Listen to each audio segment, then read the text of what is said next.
If I could be any dog, I'd be an American Bulldog. A Rottweiler. I'd say a Yorkshire Terrier. A Great Dane. A Border Collie. I'd be any dog because they all get spoiled. Probably a Poodle. A Labrador. Dog that rides a surfboard. I would be that dog.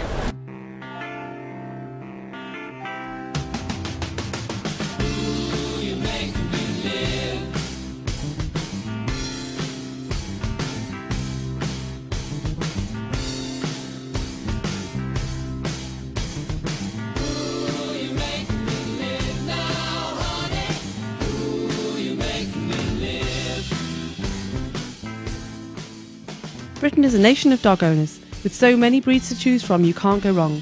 But why do people want to own dogs? Is it because of their cuteness and their cheeky behaviours, from giving you their paws to chasing their tails? Or perhaps the unconditional love they show their owners? To have a pet and love it. Why did I want a dog? Well, I lived in a high-rise block of flats till I was 7, and when we left that block of flats and moved onto an estate, the first thing my dad did was buy a dog. So we've always had dogs in our family, so consequently it's just carried on in my own life, and I've always had a dog with me.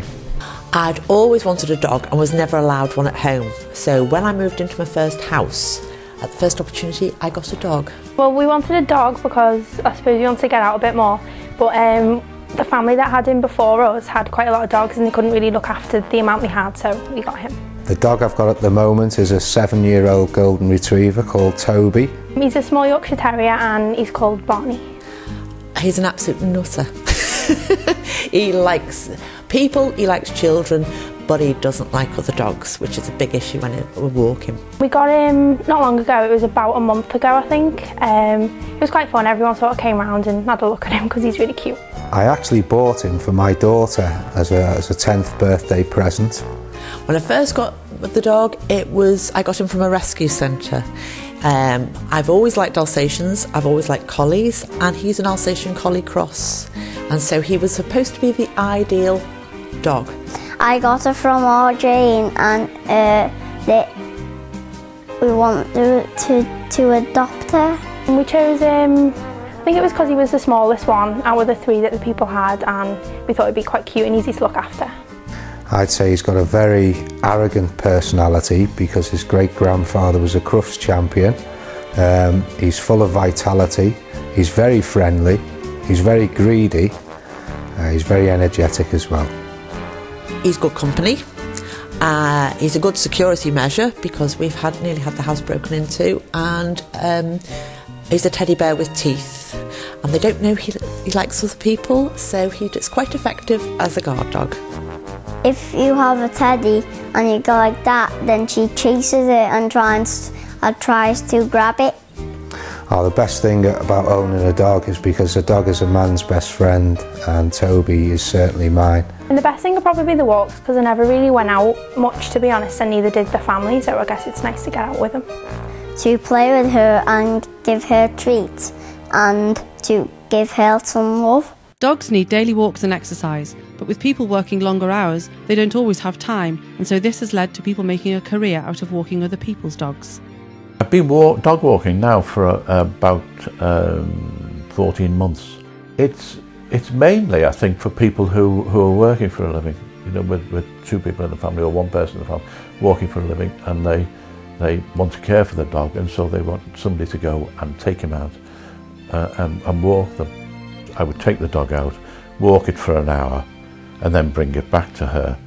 I like walking 1 dog at a time because you give your whole attention to the dog.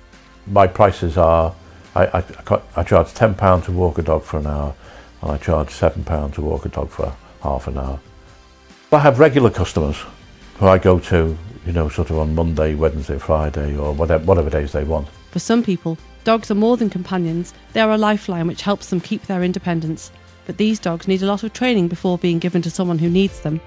Guide dogs breed Labradors, Golden Retrievers, German Shepherds mainly, and then they'll do crosses of those. I think if you're consistent with them and you introduce them to things slowly, so a 6-week-old puppy I certainly wouldn't bring into a school like her because it would be too much exposure. But an older dog like her, 10 months, I would expect her to be able to take that kind of thing in. They all have the same initial training and advanced training. They've got to know the basics. It's like learning to read and write. You go through a certain curriculum to get there. So they know that, but then depending on which owner it's going to and what kind of work they do or what their needs are, then they may have to put in a bit of extra training.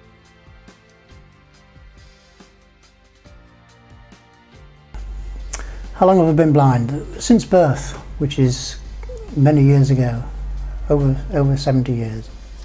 She's a female. She's called Vida, V-E-D-A.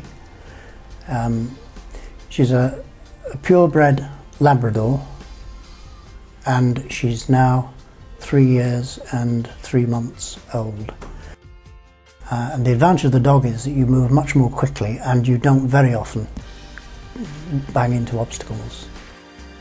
I've had the guide dog now for about 18 months, since May 2011. Very attentive, and people tell me that she's always looking to see what I'm doing, and she's not very happy if I go out of her sight. Apart from the increased independence that the dog gives, it's the reaction of other people to dogs. Most people are very kind, and they're very kind towards the dog, and I think I benefit from that.